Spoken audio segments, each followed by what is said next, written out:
இங்கு வருகை தந்திருக்கும் ஜோதிடர்களுக்கும் ஜோதிட ஆர்வலர்களுக்கும் இந்த விழாவை நடத்தி கொண்டிருக்கும் திரிசக்தி ஜோதிட நிர்வாகிகளுக்கும் முதற்கண் எனது வணக்கத்தை தெரிவித்துக் கொள்கிறேன். நான் இந்த ஜோதிட நிகழ்ச்சிகளுக்கு எங்கே நடந்தாலும் அழைத்தாலும் நான் கண்டிப்பாக கலந்துக்குவேன். என்னால் முடிஞ்ச இடங்களில் கலந்துக்குவேன். அதே மாதிரி இந்த திருமண வித்தகர் ஜோதிடர் இவர் துரைசாமி ஐயாவும் எங்கே நடந்தாலும் எவ்வளோ தூரத்தில் இருந்தாலும் வந்துடுறாரு. அது 100 பேர் கலந்துக்கிற கூட்டமோ 10 பேர் கலந்துக்கிற கூட்டமோ அந்த விஷயத்திலையும் அவர் பாராட்டி தான் ஆகணும். சிறிய கூட்டம் பெரிய கூட்டம்னு பார்க்கறது இல்லை. நான் அவர் பெரும்பாலான இடங்களில் பார்க்குறேன், வந்துடுறாரு. இப்போ நம்ம இந்த ஜோதிட நிகழ்ச்சியை நடத்துறது எல்லாமே ஜோதிட விஷயத்தை தெரிஞ்சுக்கிறதுக்கு தான். நான் வரப்போ பாண்டியன் ஐயா பேசிக்கிட்டு இருந்தார். அவர் ஒரு கருத்தை சொன்னார். அந்த கருத்தை நானும் பல மேடைகளில் பேசியிருக்கேன். ஏன்னா ஒத்த கருத்து உள்ளவங்க பேசுகிறப்ப ஒரு சின்ன ஈர்ப்பு ஏற்படும் அவங்க மேலே. அவர் எழுதின எந்த பாவத்தை கனெக்ட் ஆனாலும் லக்னம் கனெக்ட் ஆகாமல் அந்த பாவம் சிறக்காதுங்கிறது இதை எல்லா மேடைகளையும் நானும் சொல்லியிருக்கேன். இந்த மாதிரி ஒவ்வொரு ஜோதிடர்களும் ஒரு ஒத்த கருத்து உள்ளவங்க எதிர்கருத்து உள்ளவங்களாம் ஒரு இடத்துல சந்திக்கக்கூடியதான் இந்த மாதிரி கருத்தரணும். அதில் அவங்க சொல்கிற பாயிண்ட்டு நமக்கு உடன்பாடாக இருக்கும் அல்லது எதிர்ப்பாக இருக்கும். அது அவங்ககிட்ட சந்தேகத்தை நிவர்த்தி பண்ணிக்கலாம். இந்த அம்மா கூட கலைவாணி அம்மா கூட ஒரு விஷயத்தெல்லாம் சொன்னாங்க. அவங்க அம்மா பேர் அம்மா கயல்வெளிங்களா, கவிதா லட்சுமி. அவங்க கூட இந்த செவ்வாயை பற்றி ஒரு விஷயம் நல்லா ஒரு சிறப்பாகவே சொன்னாங்க. அவங்க சொன்ன பாயிண்ட்ல ஒரு விஷயத்த சொல்கிறேன். இந்த செவ்வாய் சந்திரன், இது சந்திரமங்கல யோகம். இந்த யோகம் உள்ளவங்க தான் தமிழ்நாட்டில் முதலமைச்சராக இருந்திருக்காங்க. அது கலைஞருக்கு இருந்திருக்கு, எம்ஜிஆருக்கு இருந்திருக்கு, ஜெயலலிதாவுக்கு இருந்திருக்கு, பிரதமருக்கு கூட இந்த யோகம் இருக்குது. விருச்சிக லக்னம், அவருக்கு செவ்வாய் ஆட்சி, அங்கே சந்திரன் நீச்சம் அனுச நட்சத்திரத்தில் இருக்குது. இந்த செவ்வாயும் சந்திரனும் லக்னம் 4, 10 இந்த இடங்கள்ல இந்த செவ்வாய் சந்திரன் சேர்க்கை உள்ளவர்கள் பெரும்பாலும் ஆட்சி அதிகாரம் உள்ள இடங்கள்ல இருக்காங்க. இதை நீங்க ஆராய்ச்சி பண்ணியே பார்த்துக்கலாம். உண்மையில இதை நீங்க ஆராய்ச்சி பண்ணியே பார்த்துக்கலாம். எல்லா இதுலையும் இருக்கும். இப்போ அரசியலில் களமிறங்கி இருக்க நடிகர் விஜய் ஜாதகம் கூட அப்படி இருக்கு. அவர் எல்லாரும் கன்னியா லக்னங்கிறாங்க. எனக்கு தெரிஞ்ச ஒரு கடக லக்னம். அவருடைய ஜாதகத்தில் செவ்வாயும் சந்திரனும் இணைந்து இருக்கிறது. அப்போ அங்கே சந்திரமங்கல யோகம் அப்படிங்கிறது வேலை செய்யுது. அவங்க ஒரு புது பாயிண்ட்டை சொன்னாங்க. சந்திரன் செவ்வாய் சந்திரன் இருந்தால் தாயாரும் சுறுசுறுப்பாக இருப்பார்கள்ங்கிறது. அது செவ்வாய் பலமாக இருந்தால், செவ்வாய் பலம் குறைந்திருந்தால் தாயார் ஆரோக்கிய குறைவாக இருப்பார்கள். இதுவும் ஒரு அனுபவம் தான். சரிங்க, நான் இதை சொல்லிட்டு என்னுடைய பேச்சுக்கு வரேங்க. நான் பொதுவாகவே எங்கே போனாலும் அங்கே எனக்கு என்ன தோணுதோ அந்த வார்த்தைகளை நான் பேச ஆரம்பித்தேன் ஜோதிடத்தில். அது என் அனுபவத்தில் உட்பட்டது தான். ஏன்னா நம்ம எல்லாருமே ஜோதிட நூல்களில் இருந்து பழம்பெரும் ஜோதிட நூலில் இருந்து படிச்சிருக்கோம். இப்போ சில பேரெல்லாம் வகுப்பு எடுக்கிறாங்க. எல்லாருமே நிறைய வகுப்பு எடுக்கிறாங்க. அந்த வகுப்புல இருந்து கற்றுக்கிறதுனால பழைய நூல்களை பற்றின அறிவு அவர்களுக்கு குறைவாக தான் இருக்குது. இதை நான் குறையாக சொல்லலை, வருத்தத்தோடு தெரிவிச்சுக்கிறேன். நம்ம முன்னோர்கள் பல நூல்கள்ல இருந்து பல விஷயத்த சொல்லியிருக்காங்க. அதை பெரும்பாலும் யாரும் எடுத்துக்கிறது இல்லை. இப்போ இந்த அம்மா இந்த வயசுல இதை எழுதிட்டு இருக்காங்கன்னா அவங்களுக்கு இந்த ஜோதிடத்தில் உள்ள ஆர்வம். அவங்க எழுதுறாங்க, நான் பார்த்துட்டு இருக்கிறேன் எல்லாம். அவங்களுக்கு அந்த ஜோதிடத்தில் உள்ள ஆர்வம். அவங்க இனிமேல் ஜோதிடம் தொழில் கற்றுக்கு வராங்களா இல்லையாங்கிறது தெரியல. ஒரு ஜோதிடத்தில் ஆர்வம். இன்னைக்கு ஜோதிட ஆர்வலர்கள் நிறைய இருக்காங்க தமிழ்நாட்டில். நம்ம கிட்ட வர கிளையண்ட்டு அவங்க நம்மளை திருப்பி கேள்வி கேட்குறாங்க. ஏங்க இதை நீங்கள் நம்ம மறந்து கூட இருக்கலாம், அல்லது அது தேவையில்லை, இந்த சூட்சமாக இருக்கட்டும்னு சொல்லுவோம். இல்லைங்க இதை ஏங்க சொல்லலைங்க, இந்த செவ்வாய் இப்படி இருக்க, செவ்வாய் 4ல் இருக்குது, செவ்வாய் தோஷம் தானே அப்படிம்பாங்க. செவ்வாய்க்கு செவ்வாய் தோஷங்கிறது செவ்வாய் தனிச்சிருந்தால் மட்டும்தான் செவ்வாய் தோஷம். 72 விதிவிலக்கு இருக்குது செவ்வாய் தோஷத்துக்கு. இதை பஞ்சாங்கத்திலும் குறிப்பிட்டிருக்காங்க, ஜோதிட சாஸ்திரங்களையும் குறிப்பிட்டிருக்காங்க. செவ்வாய் கடக லக்கணம் சிம்ம லக்கணத்திற்கு எங்கு இருந்தாலும் செவ்வாய் தோஷமே கிடையாது. ஏன்னா இன்னைக்கு ராகேது தோஷமும் செவ்வாய் தோஷமும் அவங்க திருமண விஷயத்துல, பலருடைய திருமண விஷயத்துல மிகப்பெரிய பாதிப்புகளை செய்யுது. பெண் வீட்டாரும் மாப்பிள்ளை வீட்டாரும் அதெல்லாம் எங்களுக்கு தெரியாதுங்க. இது செவ்வாய் 4ல் செவ்வாய் இருக்கு, இது செவ்வாய் 7ல் செவ்வாய் இருக்கு, இது செவ்வாய் 8ல் செவ்வாய் இருக்கு, இது செவ்வாய் 12ல் செவ்வாய் இருக்கு, இது செவ்வாய் அப்படின்னு அவங்க ஒரு முடிவுக்கு வந்துடுறாங்க. அவங்கள நாம மாற்ற முடியாது. செவ்வாய் தோஷத்தை பத்தி இல்லைங்க, குரு பார்வை இருக்கு, ராகு பார்வை இருக்கு, சனி சேர்ந்து இருக்கு, அதனால இது செவ்வாய் தோஷம் கிடையாதுங்க. செவ்வாய் தனிச்சு இருந்து பலம் குறைந்தா மட்டும்தான் செவ்வாய் தோஷம் அப்படின்னு நம்ம என்ன விளக்கம் சொன்னாலும் எடுத்துக்கிறது இல்லை. நான் எங்கிட்ட ஒரு சிலர் அப்படி சொல்றப்ப நான் அவங்க கிட்ட வாதம் பண்ணியிருக்கேன். சரி போய் உங்க பிளட் டெஸ்ட் எடுத்துட்டு வாங்க, இதில் RH ஃபேக்டர் பாசிட்டிவ்னு இருந்தால் அது செவ்வாய் தோஷம், நெகட்டிவ்ன்றதா செவ்வாய் தோஷம் இல்லை, நீங்கள் போய் எடுத்துகிட்டு வாங்க அப்படின்னு. அது மாதிரி போய் பார்த்து எடுத்துகிட்டு நிறைய நெகட்டிவ்னு இருந்திருக்கு. அப்புறம் திருப்தி அடைஞ்சிருக்காங்க. இந்த செவ்வாய் தோஷங்கிறத ஏன் முன்னோர்கள் ஏற்படுத்தியிருக்காங்க, அல்லது ஜோதிடத்தில் அந்த விஷயத்தை எதற்காக சொல்லப்பட்டிருக்கு அப்படிங்கிறத நம்ம முதல்ல தெளிவுபடுத்திக்கணும். அந்த அம்மா சொன்ன முறையில் நான் எங்கேயுமே ஜோதிடத்தில் ஒருத்தர் முடிக்கிற சப்ஜெக்டில் எடுத்து பேசுவேன். அவர்கள் விட்டதை சொல்லுவேன். அல்லது அதில் உள்ள இன்னும் சில நுணுக்கங்களை சொல்லுவோம். அதை அவங்க தயவு செய்து அதை தவறாக எடுத்துக்க வேண்டாம். ஒரு அடுத்தவங்களுக்கு இன்னொரு விஷயத்த இதை இந்த கோணத்திலையும் பார்க்கலாம் அப்படிங்கிறதுல இதை எடுத்துக்கலாங்க. இந்த செவ்வாய் தோஷம் அப்படிங்கிறது ஒரு ஜாதகத்தில் செவ்வாய் ராகு பற்றி இவங்க ஒரு கருத்து சொன்னாங்க. அவங்களாம் ஆணவ போக்குடையவர்கள், அதிகார போக்குடையவர்கள், அல்லது மிலிட்ரித்தனமாக நினைச்ச உடனே நடக்கணும் அப்படிங்கிற மாதிரிலாம் உண்மைதான். ஆனால் பெண்கள் ஜாதகத்தில் மட்டும் இந்த செவ்வாய் ராகு லக்னம் 4, 7, 8, 12 இந்த இடத்துல சேர்ந்துடுச்சுன்னா அவர்கள் திருமண வாழ்வு கடுமையாக பாதிக்கப்படுகிறது. சுபர் பார்வை பார்த்தால் மட்டுமே அதில் கொஞ்சம் கஷ்டத்திலிருந்து ரிலீவ் ஆகிறாங்க. சரி, இப்போ செவ்வாயை நான் ஏன் அந்த அம்மா பேசுகிறபடி நான் அதே டாபிக் எடுத்து பேசுகிறேன் அப்படின்னா, இந்த செவ்வாய் தோஷங்கிற ஒரு விஷயம் திருமணத்தில் எந்த அளவுக்கு பாதிப்பை செய்கிறது அப்படிங்கிறதுக்காக தான். ஒரு செவ்வாய் ஒருத்தருக்கு ஜாதகத்தில் 2, 4, 7, 8, 12 இந்த இடங்கள்ல இருந்தால் நாம் கடுமையான செவ்வாங்கிறோம். ஆனால் கடக லக்னம், சிம்ம லக்னத்திற்கு செவ்வாய் எங்க இருந்தாலும் தோஷம் இல்லை. அதற்குண்டான காரணங்கள், ஏன்னா ஒரு விதியை சொல்லிட்டு அது என்ன காரணம் அப்படிங்கிறத சொல்லணும். கடக லக்கணத்துக்கும் சிம்ம லக்கணத்துக்கும் செவ்வாய் முழு யோகக்காரகன். கடக லக்கணத்துக்கு 5ஆம் இடம் பூர்வ புண்ணியாதிபதி, 10ஆம் இடத்ததிபதி கேந்திராதிபதி இந்த இடத்துல வர்றதுனால செவ்வாய் தோஷத்தை தராது. சிம்ம லக்கணத்துக்கு அதே போல அப்படிதான் 4ஆம் இடம் 9ஆம் இடம் இது ரெண்டுக்கு திரிகோணாதிபதி கேந்திராதிபதியா வராரு. அதனால அந்த இடத்துல செவ்வாய் தோஷங்கிறது பாதிப்பு அல்ல. அதே மாதிரி மேஷ லக்னத்துக்கு லக்னாதிபதியாவே அவர் வந்துடுறாரு, 4ல் நீச்சமடைவார். 2ஆம் பாவத்துல லக்னாதிபதி 2ல் இருக்கிறதுனால தோஷம் கிடையாது. லக்னத்துக்கு 4ல் செவ்வாய் நீச்சம் அடைஞ்சாலே அந்த தோஷம் வேலை செய்யாது அப்படிங்கிறத எடுத்துக்கலாம். அப்போ அந்த மாதிரி இருக்கிறவங்களுக்கு வாழ்க்கை துணையை ஆணா இருந்தா பெண்ணையும், பெண்ணா இருந்தா ஆணையும், தன்னை விட கொஞ்சம் பலம் குறைஞ்சவங்களா இருக்கிறது. அந்த பொண்ணு சொன்னிச்சு ஒரு வார்த்தை, இது மாதிரி செவ்வாய் நீச்சமா இருந்தா பெண் அதிகாரத்தில் இருக்கிறதுக்கு கணவன் அவங்க சொல்ற கேட்கற இருந்தா பிரச்சனை இல்லைன்னு, அந்த மாதிரி இதை பொருத்திக்கலாம். அதே மாதிரி மேஷ லக்னத்துக்கு செவ்வாய் 7ல் இருக்கப்ப தான் லக்னத்தை பார்க்கறாரு. ஒரு லக்னாதிபதி, ஒரு வீட்டின் அதிபதி, லக்னம் வேண்டியதில்லை, ஒரு வீட்டின் அதிபதி தன் வீட்டை பார்த்தால் அது சிறப்பு. அந்த இடத்துல எந்த தோஷமும் வேலை செய்யாது. இது காரணம். அதற்கு அடுத்தது 8ஆம் பாவம், தான் சொந்த வீட்டில் ஆட்சியில் உட்கார்றாரு. அப்போ தான் சொந்த வீட்டில் ஆட்சியில் இருக்கப்ப அந்த செவ்வாய் தோஷம் வேலை செய்யாது. இது 8ஆம் இதுக்கு மேஷ லக்னத்துக்கு. அப்போ சிம்ம லக்னம், கடக லக்னம், மேஷ லக்னம் இதற்கெல்லாம் செவ்வாய் எங்க இருந்தாலும் தோஷம் இல்லை. அதே மாதிரி மகரத்துல செவ்வாய் உச்சம் பெற்று இருந்தாலும் தோஷம் இல்லை. அது எந்த லக்கணமா இருந்தாலும் செவ்வாய் உச்சம் பெற்று இருந்துட்டா அந்த தோஷம் இல்லை.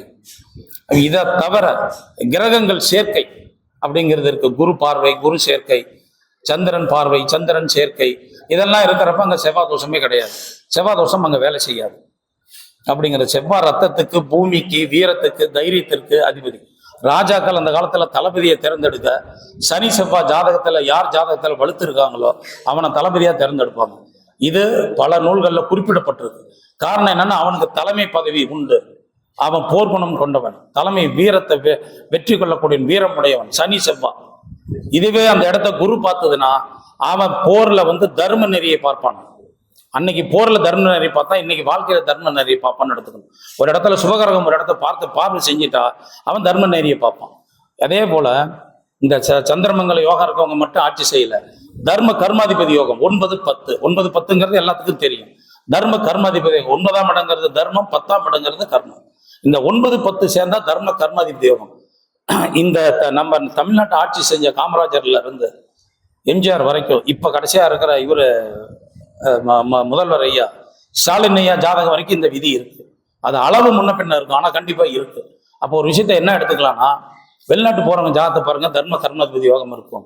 தொழில் தர்மத்தை கடைப்பிடிக்கிறவங்க ஜாதகத்துல தர்ம கர்மாதிபதி யோகம். தொழில் பார்த்தா ப்ரொஃபஷனல் எத்திக், அது ஜோதிடராக இருக்கலாம், அழகு கலை நிபுணராக இருக்கலாம், முடிவற்றவராக இருக்கலாம், எந்த தொழில சாக்கடால தொழிலாளியை கூட எடுத்துக்கலாம். ஒரு தொழில் அவனுக்கு 9, 10 சேர்ந்து இருந்தால் அந்த தொழில் தர்மத்தை நிச்சயம் அவன் கடைபிடிப்பான். அதை நீங்க வேணா அனுபவத்துல எடுத்து பாருங்க. இதெல்லாம் எதுக்காக உங்களுக்கு தெரியும், ஒரு உதவியா இருக்குன்னா, இவன் பார்த்த உடனே இந்த தொழில் அவன் இப்படிப்பட்டவன் இருப்பான் அப்படிங்கிறது. ஒரு லக்னம் 7, அவர் சொன்ன ஒரு விஷயத்த வச்சே நான் சொல்றேன். 1, 7 இது 6, 8 இருந்து அது பல மேடைகள்ல பேசி இருக்கிறார். லக்னாதிபதியும் 7ஆம் இடத்து அதிபதியும் 6, 8, 3, 8, 12 இப்படி ஒண்ணுக்கு ஒண்ணு மறைஞ்சிட்டா அங்க திருமண வாழ்க்கை சோபிப்பதில்லை. அது எப்பேற்பட்ட வலுத்த ஜாதகமா இருந்தாலும் சரி. ஆணனுடைய லக்னம் பெண்ணுடைய லக்னமும் ஒண்ணுக்கு ஒண்ணு தொடர்பு இல்லாம, ஆணனுடைய லக்னம் அல்லது லக்னாதிபதி அல்லது கலசர காரகன் 7ஆம் இடத்து அதிபதி இது தொடர்பு இல்லாம அவங்க திருமண வாழ்க்கை ஜெயிப்பது இல்லை. திருமண வாழ்க்கையில் அவங்க சந்தோஷமா இருக்கிறது இல்லை. நீங்க இயல்பா பாருங்க, மேஷம், துலாம், ரிஷபம், விருச்சிகம், மிதுனம், தனுசு, இப்படி எல்லாமே இயல்பாவே ஒண்ணுக்கு ஒண்ணு பகை உள்ளதா தான் இருக்கும். 7ஆம் இடமும் லக்கணமும் அது அப்படிதான் வச்சிருக்காங்க. அதனாலதான் 100% திருமண வாழ்க்கையில பிரச்சனைகள் இருக்கு. 10% அல்லது 15% தான் இயல்பா சந்தோஷத்துல இருக்காங்க. கௌரவத்துக்காக, குழந்தைகளுக்காக, இதை நாம இந்த கணவன் மனைவி பிரிஞ்சு போயிட்டா இனி அடுத்த வாழ்க்கை அமையுமா அமையாத, குடும்ப கௌரவம் கெட்டு போயிடும், பிள்ளைகள் வாழ்க்கை வீணா போயிடும் அப்படிங்கிறதுக்காக திருமண வாழ்க்கையில சகிச்சுக்கிட்டு வாழ்றவங்க இன்னைக்கு 80% பேர் இருக்காங்க. இல்லைன்னு ஜோதிடர் சொல்லுங்க, இல்லை இந்த மாதிரி திருமண வாழ்க்கையில் ஈடுபட்டவங்க சொல்லுங்க பார்க்கலாம். நான் ரொம்ப ரொம்ப சந்தோஷமா இருக்கேன். காரணம் என்னன்னா, அங்கேயே இந்த சரி பாதியில பகை கிரகங்கள் தான் இருக்கு. செவ்வாய் சுக்கிரன் சேர்ந்து இருக்கவங்க கொஞ்சம் வாழ்க்கையில அடிப்படையில் ஓரளவுக்கு கொஞ்சம் சந்தோஷமா இருக்காங்க. லக்னத்தை குரு பார்க்கிறவங்க, லக்னத்தை சுபர் பார்க்கிறவங்க, லக்னாதிபதி 7ஆம் இடப்பதி நல்லா பலமா இருக்கிறவங்க அப்படிங்கிறவங்க ஒருத்தரை பார்த்த உடனே அவங்க மேல ஒரு ஈடுபாடு வர்றதுக்கு, அல்லது அவங்களுக்கு அது ஆணோ பெண்ணோ அவங்களுக்கு ஈர்ப்பு வர்றதுக்கு ஒருத்தருடைய லக்னம், அந்த எதிர்ப்பாளர் லக்னம் அல்லது அந்த 7ஆம் பாவம் ஒண்ணுக்கு ஒண்ணு நட்பு கிரகங்களா இருந்துச்சுன்னா அவங்கள பார்த்தோம்னா அவங்களுக்கு பிடிக்கும். பகை கிரகங்களா இருந்தால் அவங்க எவ்வளவு திறமைசாலியா இருந்தாலும் அவங்க கிட்ட இவங்க அந்யோன்யம் காட்ட மாட்டாங்க அல்லது நெருங்க மாட்டார்கள். அந்த பிடிமானம் வராது. இதெல்லாம் உங்களுக்கு எதற்காக உதவும்னா அந்த திருமண விஷயத்துக்கு நிச்சயமாக உதவும். அப்புறம் ஒரு ஜாதகத்துல லக்னாதிபதி, இப்போ ஒரு கிரக சேர்க்கைன்னு எடுத்துக்கிட்டா ஒவ்வொரு கிரக சேர்க்கைகளுக்கும் கிட்டத்தட்ட 721 விதிகளை சொல்லலாம். ஒவ்வொரு கிரக சேர்க்கைகளுக்கு மட்டும் 721 விதிகளை சொல்லலாம். இதை பல மேடைகள்லையும் நான் சொல்லியிருப்பேன். ஒவ்வொரு கிரக சேர்க்கைகளுக்கும் 721 விதி, ஒரு லக்ன பாவத்துக்கு 6567 விதிகள் அப்படிங்கிறது இருக்கு. நாம் அத்தனையும் மனப்பாடம் பண்ணி வச்சுக்க முடியுமா? இல்லை அந்த ஒரு லக்கணத்தை மனப்பாடம் பண்ணி சொல்ல முடியுங்களா? நிச்சயமாக முடியாது. எளிமையா ஒரு சிம்பிளா சூத்திரத்தை தெரிஞ்சுக்கிறதுக்கு ஒரு லக்கணத்தை எடுத்துக்கங்க, லக்ன பாவத்தை எடுத்துங்க, அந்த காரகத்துவத்தை எடுத்துங்க, அந்த லக்னாதிபதி நிற்கிற நட்சத்திரத்தை எடுத்துக்கங்க. இந்த 4 பாயிண்ட் எடுத்துக்கிறது ஒரு பாவம். அது லக்னம்னு இல்லை, 2ஆம் பாவம்னு இல்லை, 3ஆம் பாவம்னு இல்லை, அந்த காரகத்துவம், அதனுடைய நட்சத்திரம், அந்த பாவம், இதுல எது பலமா இருக்கு, எதோட அந்த கிரகம் சம்பந்தப்பட்டதுன்னு பார்த்தீங்கன்னா அந்த விஷயத்த நம்ம சுலபமா பலன் சொல்வதற்கு சிறப்பா இருக்கும். இப்போ எனக்கு தெரிஞ்ச ஜாதகத்தை நான் போர்டில் போட்டு நான் பலன் சொல்றது ரொம்ப சுலபம். ஏன்னா அது ஏற்கனவே அந்த ஜாதகம் எனக்கு தெரியும்.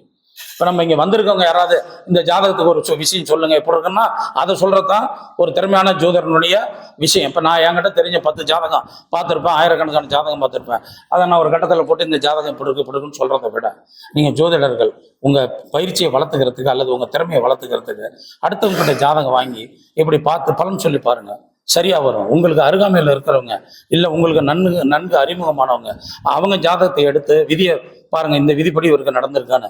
வெறும் விதிகள் மட்டுமே அல்ல, அந்த விதியோடு நம்ம அனுபவம் சேர்ந்திருக்கணும். நம்ம அனுபவமும் அந்த விதிகளும் இதுல சரியா வருதான்னு பாருங்க. சில இடத்துல அனுபவம் துரைசாமியை அடிக்கடி சொல்லுவார், நான் அவர் கூட நிறைய ஆர்குமெண்ட் பண்ணியிருக்கேன். ஆனா அவர் சொல்ற ஒரு கான்செப்ட் கரெக்டான கான்செப்ட். நான் 7, 11 இதெல்லாம் படிச்சு பார்த்தேன், அந்த காலத்திலலாம் தசாபுத்தியெல்லாம் அவனுக்கு திருமணம் நடக்கிறது இல்லை, ஆனா இந்த பாவம் சம்பந்தப்படுறப்ப திருமணம் நடக்குதுங்கிறது. அப்ப அந்த முடிவுக்கு வரத்துக்கு ஒரு ஆயிரக்கணக்கான ஜாதகத்தை பார்த்துருப்பார்.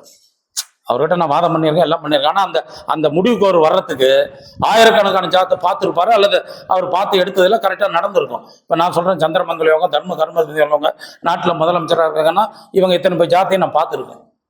இவங்கெல்லாம் பார்த்து நான் இப்போ இது சொல்கிறேன். அப்போ இதை கரெக்டாக இருக்கணும். அப்போ ஒரு ஜாதகத்தில் பெண்கள் இளம் வயதில் விதவையாக, இளம் வயது இப்போ 47 வயசுங்கிறது கூட மத்தியம வயது, 33க்கு மேலே போனால் மத்தியம வயது, 33 வயசுக்குள்ள இளம் வயது அப்படின்னு எடுத்துக்கிறோம். இந்த இளம் வயது விதவை அல்லது இளம் வயது மரணம் அப்படிங்கிறத நம்ம ஜாதகத்தில் பார்த்த உடனே திருமண பொருத்தம் பார்க்குறப்பயே நம்ம சொல்லணுமா சொல்றது இல்லைங்களா? ஒரு திருமண பொருத்தம் பார்க்குறப்ப இந்த பொண்ணுக்கு இளம் வயசுல விதவையக்கூடிய யோகம் திருமணம் பொறுத்தரப்ப அதுக்கு நல்லாவே இருக்கும். உதாரணத்துக்கு ஒரு பொண்ணுக்கு 24 வயசுல கல்யாணம் ஆயிடுச்சு, நல்ல பொருத்தம் பார்க்கணும், நல்லா இருக்கு. 31 வயசுல விதவை ஆகுதுன்னா அங்கே ஒரு குழந்தை பிறந்துடும். ஒரு 27, 28 வயசுல குழந்தை பிறக்கும். அந்த குழந்தையுடைய ஜாதகம் அப்பாவுக்கும் அம்மாவுக்கும் தீங்கை செய்யும். அப்ப நம்ம எவ்வளவுதான் பொருத்தம் பார்த்து கொடுத்துட்டாலும் அந்த அடுத்து அந்த குழந்தை பிறந்த உடனே அந்த ஜாதகத்தை ஒப்பிட்டு பார்க்கணும்.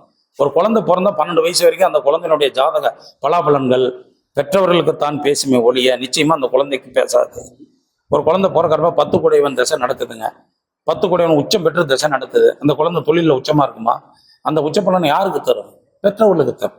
அப்ப பெற்றவர்களுக்கு நல்ல தசை புத்தி இருந்தா அது கொஞ்சம் நல்ல வளர்ச்சியை தரும். தசை புத்தி மோசமா இருந்தா கூட ஒரு நல்ல வளர்ச்சியை தரும். இதை நான் பல மேடைகள்லையும் சொல்லியிருக்கேன். இருந்தாலும் இந்த ஒரு ஹிண்ட் நம்ம இப்படி ஒவ்வொரு பாவத்துக்கும் ஒவ்வொரு கருத்துக்கும் ஒரு விஷயத்தை எடுத்து பார்த்துக்கணும். ஒரு குழந்தை பிறந்த உடனே அன்னைக்கெல்லாம் என்ன கேட்பாங்க, அப்பா அம்மாவுக்கு எப்படி இருக்கு, தாய் மாமனுக்கு எப்படி இருக்கு இப்படிங்கிறத.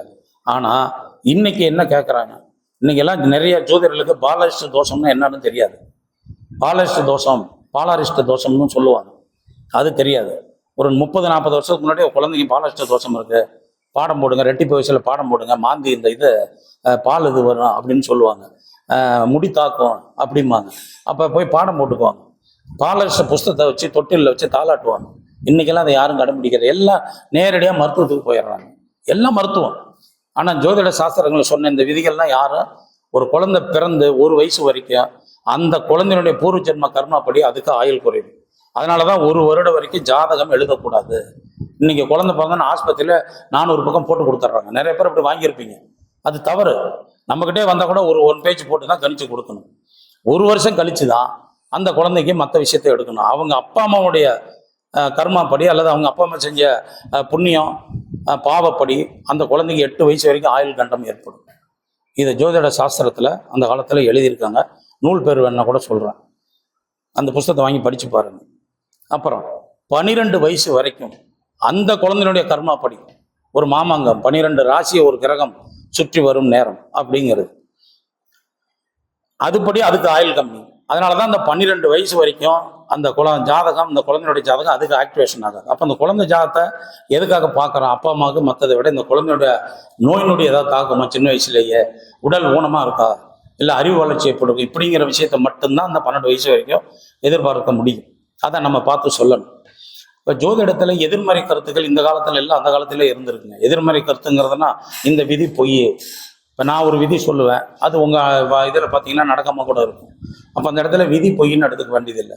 அந்த தனிப்பட்ட ஜாதகனுக்கு வேற ஏதோ புண்ணியமோ அல்லது பாவமோ அதை செயல்பட விடாமல் தடுக்கும்.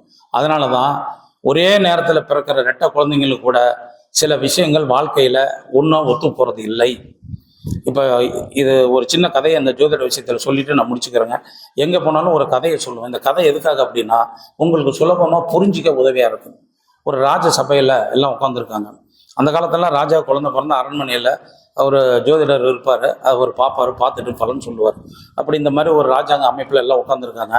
ஒரு ஜோதிடர்கள், அரண்மனை ஜோதிடர்கள் அந்த ராஜா பையனுக்கு பிறந்த நேரத்தை பார்த்து, இவன் நீங்கள் மன்னராக இருக்கீங்க, இவன் மன்னாதி மன்னனாக வருவான், இவன் சக்கரவர்த்தியாக வருவான், 15 நாடுகளை பிடிப்பான், 20 நாடுகளை பிடிப்பான் அப்படின்னு அந்த குழந்தை பற்றி சொல்லிகிட்டே இருக்காங்க.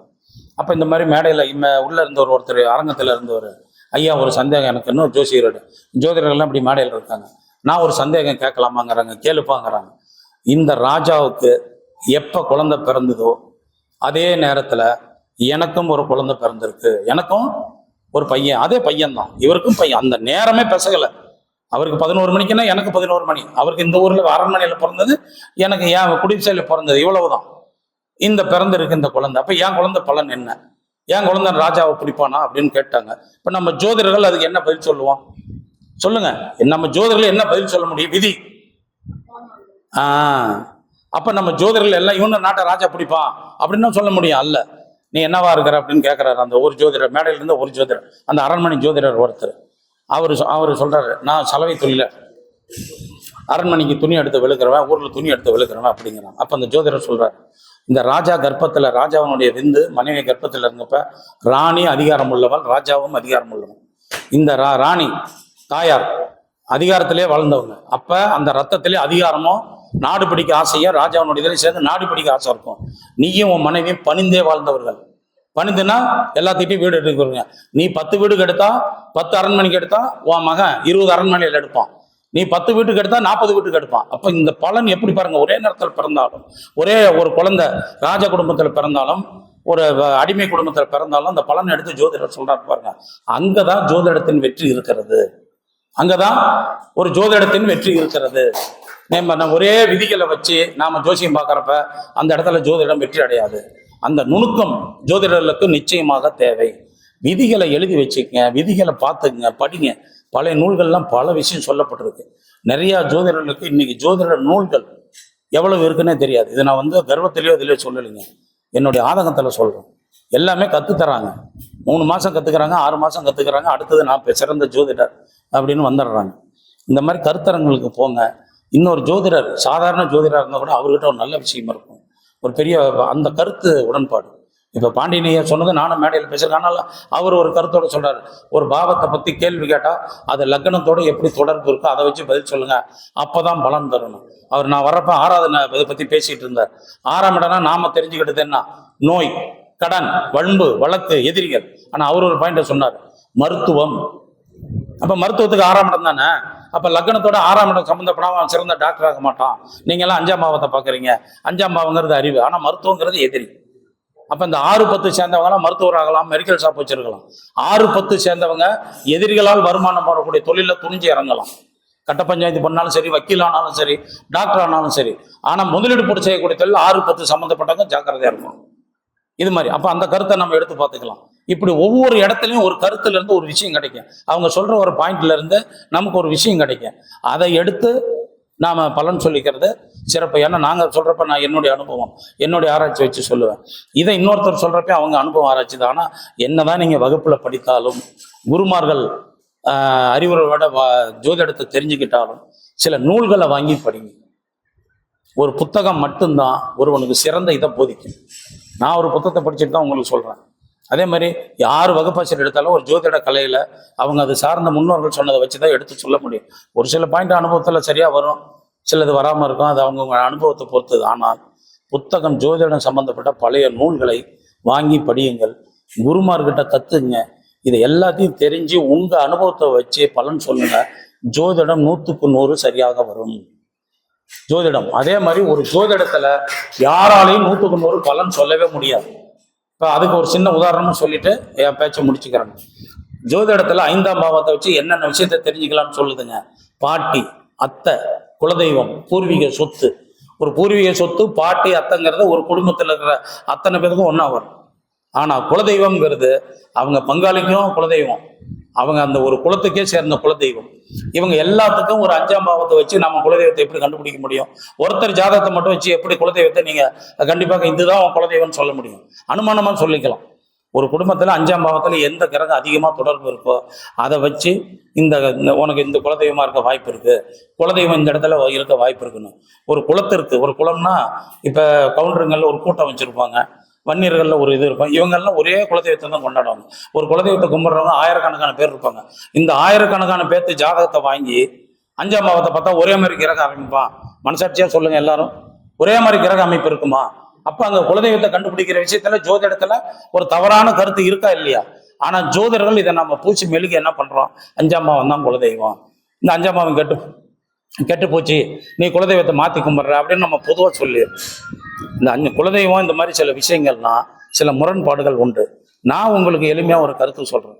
எந்த இதை கேட்டாலும் உன் குலதெய்வம் பேரை சொல்லப்ப நீங்களே கேளுங்க. ஐயர் பிராமணர் தான் எங்களுக்கு குலதெய்வமா படைக்கிறாங்கன்னா அது நிச்சயமா உங்க குலதெய்வத்தை மாத்தி கும்பிடுறாங்கன்னு அர்த்தம். குலதெய்வம்னா கிராம தெய்வங்கள் தான் குலதெய்வம்.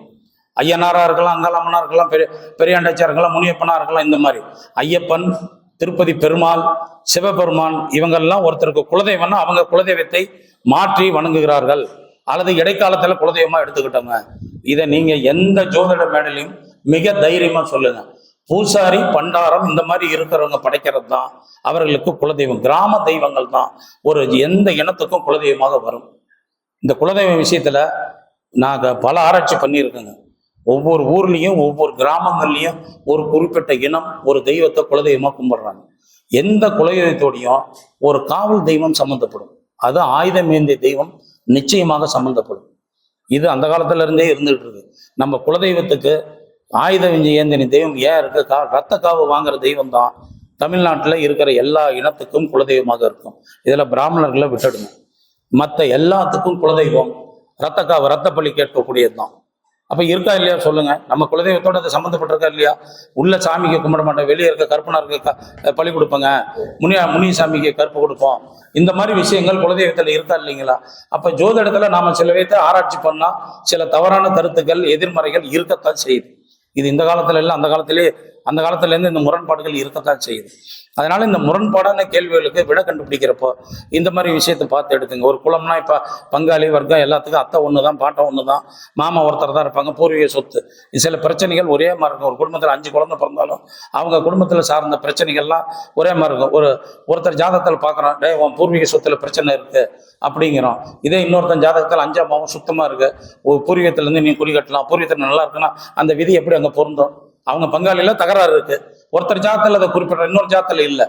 அப்ப நம்ம ஒரு பாயிண்டை எடுத்துக்கிறப்ப இதையும் ஆராய்ச்சி பண்ணணும். இல்லை உன் குடும்ப ஜாதெல்லாம் கொண்டாடா அப்படின்னு பார்க்கணும்.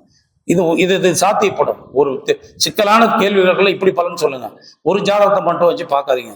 தனிப்பட்ட ஜாதகத்துக்கு அவனுடைய படிப்பு, அவனுடைய குணாதிசயம், அவனுடைய திருமண வாழ்க்கை, அவனுக்கு வரக்கூடிய நோய் அல்லது அவனுக்கு வரக்கூடிய அதிர்ஷ்டம், அவன் சம்பாத்தியம், இந்த மாதிரி விஷயத்தை மட்டும் தனிப்பட்ட ஜாதகத்தில் பலன் சொல்லுங்க. ஒரு பூர்வீக சொத்து சம்பந்தப்பட்டது, அத்தை சம்பந்தப்பட்டது, மாமன் சம்பந்தப்பட்டது, இந்த மாதிரி விஷயத்துக்கெல்லாம் குடும்ப ஜோதிடத்தை எடுத்து பார்த்து பலன் சொல்லுங்க. இப்போ எல்லாம் நல்ல ஜோதிடத்தில் தெரிஞ்சவங்க இருக்கீங்க. மாமன்கிற ஒரு விஷயத்த நாம எதுல இருந்து எடுக்கிறோம்?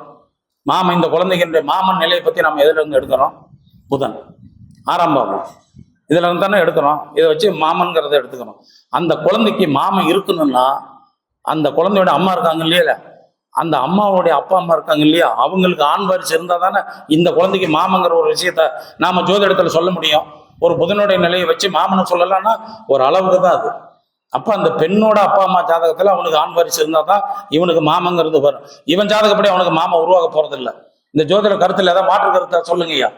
ஜோதிடர்கள் இந்த கருத்துல மாற்று கருத்து இருந்தா சொல்லுங்க. இதை கேட்கறவங்களும் சொல்லி பாருங்க. அப்ப தனிப்பட்ட மனிதன் ஜாதகத்தை தான் நீங்க துல்லியமா பலன் சொல்ல முடியும். இந்த மாதிரி பொதுவான விஷயங்கள், மாமன், அத்தை, பாட்டன், இந்த மாதிரி விஷயத்தெல்லாம் நாம இவன் ஜாதகத்தை வச்சு பலன் எடுக்க முடியாது. ஓரளவுக்கு தான் அதெல்லாம் சொல்லிக்க முடியும். அப்ப ஜோதிடம் தனி மனிதனுக்கு துல்லியமா பலன் சொல்லலாம். அது 100க்கு 75% சொல்ல முடியும். 100க்கு 75% சொல்ல முடியும். ஆனா பொதுவான விஷயங்கள், பூர்வீக சொத்து, அத்தை, மாமன், பாட்டன், இந்த மாதிரி விஷயங்கள்லாம் அவன் ஜாதகத்தில இருந்து எடுத்து சொல்றப்ப தவறு வர்றதுக்கு வாய்ப்பு இருக்கு அப்படின்னு தான் நான் சொல்ல வரேன். ஒரு சில தவறுகள் அதுல நடக்க வாய்ப்பு இருக்கு. ஏன்னா இந்த உறவுகளோட இன்னொரு ஜாதகம் சம்மந்தப்படும் அப்படிங்கிறது. அப்ப இதெல்லாம் ஆராய்ச்சி பண்ணி தனி மனித ஜாதகத்துக்கு இந்த கிரகம் இப்படி இருந்தா இந்த பலன் நடக்கும், இவனுக்கு இப்படி இருந்தா இது நடக்கும் அப்படிங்கிறத சொல்லுங்க. அவனுடைய கல்வியை பத்தி சொல்லுங்க, அவனுடைய நோயை பத்தி சொல்லுங்க. அவன் திருமணத்தை பத்தி கேட்டானா, இந்த காலத்துல இப்படி திருமணம் நடக்கும், நீ இப்படிதான் திருமணம் செய்வ அப்படிங்கிறத சொல்லுங்க. அப்ப திருமண பாவத்துல 7ல் சனி செவ்வாய், 7ஆம் பாவத்தோட பாவிகள் தொடர்பு கொண்டா, மதம் மாறி திருமணம், வயது முதிர்ந்த கணவனை திருமணம் செய்யக்கூடிய அமைப்பு, அல்லது வேறு ஜாதி, தான் ஜாதி இல்லாம வேற ஜாதியில கல்யாணம் பண்ணக்கூடிய அமைப்பு, இந்த மாதிரி விஷயங்கள் வரும். அது இந்த சனி செவ்வாய், ராகு செவ்வாய், இந்த மாதிரி சூரியன் இப்படிங்கிற விஷயம். 7ல் குரு இருந்தா நல்ல மனைவி அப்படிங்கிற, எந்த வீட்டுல குரு இருந்தாலும் 7ல் குரு இருந்தா, அது கும்பத்துல குரு இருந்து 7ஆம் வீடான சிம்மத்தை பார்த்தா நிச்சயமா அவர்களுக்கு நல்ல மனைவி. காரணம் என்ன அப்படின்னா, குருவும் சூரியனும் சேர்றப்ப, அதாவது சூரியனோட வீட்டை குரு பார்க்கறப்ப சூரியன் ஆத்மக்காரகன். அப்ப கும்பத்துல இருந்து சூரியன் 7ஆம் வீட்டை பார்க்கறப்ப அவர்களுக்கு இயல்பாகவே நல்ல மனைவி வரும். இது சிம்ம லக்கணம், சிம்மராசிக்காரர்களுக்கு 100க்கு 70% பொருந்தும்.